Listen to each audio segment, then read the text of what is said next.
Senator Roy Blunt joins us this afternoon. How are you, Senator? Hey, Mark, I'm good. How are you? Are you in Washington right now? I'm in Washington. I'd actually rather be in St. Louis getting ready to go to the baseball game tonight, and I was there Saturday for the one game. Of course, I'd have to be in Boston tonight, which I wouldn't like as well as being in St. Louis going to the baseball game, but I'm going to be watching, and it's a young club, and anything can happen, and Waka's been great, so hope springs eternal in the hearts of Cardinal fans. We're going to win tonight. I have confidence. And my suggestion in the last hour for the Twitter hashtag, just in case you want to use this tonight, because I know you're a Twitter guy, was spoil the party. Hashtag spoil the party, because they're all excited. This is their first World Series celebration. They're already popping the champagne in Boston. That's the thing that's annoying. And that's always good for us. We've beat some champagne cork poppers before, and may just do it again. But it's a great team. It's a young team. It's a homegrown team in so many ways. And at the same time, the Red Sox obviously a good baseball team. For the first time in a long time, you've got the two teams in the two leagues with the very best record in the season playing each other for the championship, and it sort of looks like that. They force us to make mistakes. We force them to make mistakes, but we'll see how it works out. Well, we certainly will, and you hear all the action here on KMOX. And by the way, Senator Blunt, this is kind of fun. I'm going to do this after you leave us this afternoon in about 5 minutes. I'm going to play the bottom of the ninth inning from 2011, which was legendary against the Rangers. But I have limited time with you, so let me ask you, what's your thoughts on what's going on right now with this rollout, the testimony on Capitol Hill today by Kathleen Sebelius, and some of the questions that continue to come up about people having their health care dropped?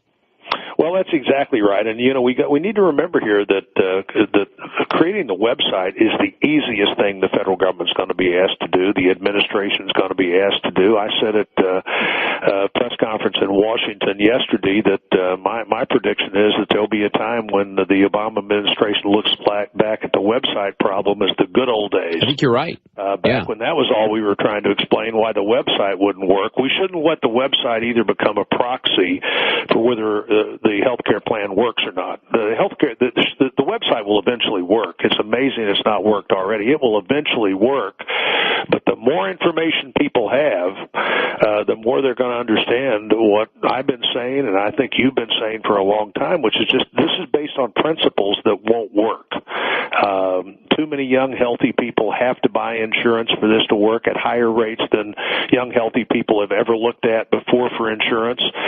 You're going to see people not have the policies they've had in the past. I've said on your program many times, and I'm more and more confident in my prediction of this all the time, that there will be fewer people insured 2 years from now than were insured 2 years ago.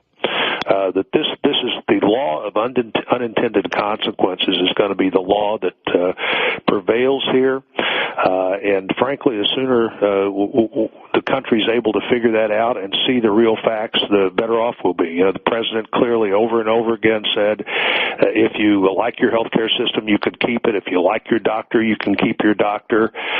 None of those are going to turn out to be true for lots of Americans, and they're looking now at insurance that they can't afford to replace insurance that they could afford that they felt like met their needs. And most of the time it does meet your needs. Most health insurance you thank God don't need, and when it's there, it's there, but you don't need some of this coverage that people are going to be forced to buy. The policies that they have thought were met the needs of their family are going away, and then you have insurance companies in the limited exchange that don't necessarily allow you to go to the hospital you've normally gone to or to go to the doctor you've normally gone to, and people appropriately are not going to like that. So what then is, because we saw this attempt, and you and I, the last time we spoke, we were in the middle of the shutdown and talking about the attempt to defund, and what Ted Cruz was doing didn't work. What's the realistic opportunity to fix some of these problems? If defunding is not really a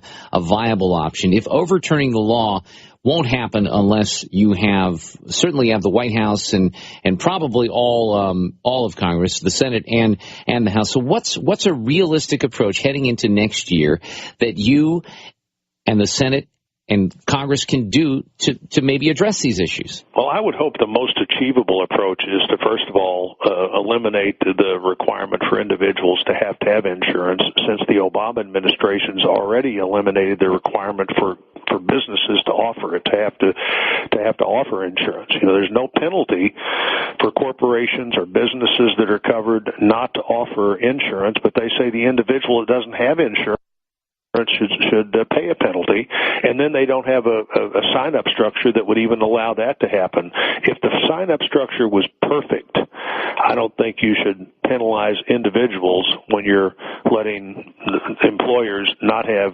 any requirement here. If you're going to waive part of the law, you should waive the law. If you're not ready for employers, I'd admit they're not ready for that, but it's pretty clear they're not ready for individuals either, so that could and should go away.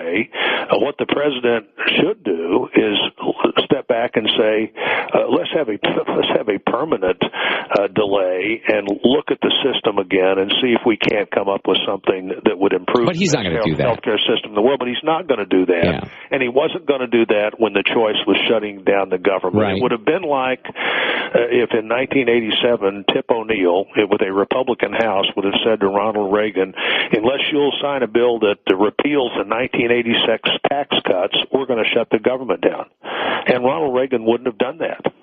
And I could go down a whole other long list of things Ronald Reagan wouldn't have done. But this president was not going to be part of that. And the idea that he would do that just defied reality. You don't have to be a defeatist to be able to count. And my side controls 1/2 of 1/3 of the government. Now, what can we do with that? We can have the kind of hearings that you were talking about that the House had today. It's hard for the Senate to have hearings because we don't have any chairman in the Senate. We're in the minority. But the House is doing a real job here. And amazingly, even though for 3 weeks people weren't talking about this because of the shutdown, or for the better part of 3 weeks, they have so messed this up that it's still a live issue, and they're saying it may be 1st of December before we even get the website to work. And let me say again, the website is the easiest thing they'll be asked to do as the government involves itself in 16% of the economy and everybody's health care insurance. This is something the American people are beginning to understand. Well, you're right. Your prediction, I will say that my gut tells me that you're right when you say they'll look back at this, they'll say those are the good old days, because unfortunately it's going to get a lot worse. Look, I know you're short on time, so let's hope that the Cardinals win. Come back anytime. We'll talk soon. Great to talk to you. Look forward to being in the studio with you again soon, and anytime we can talk on the phone, I like to do that.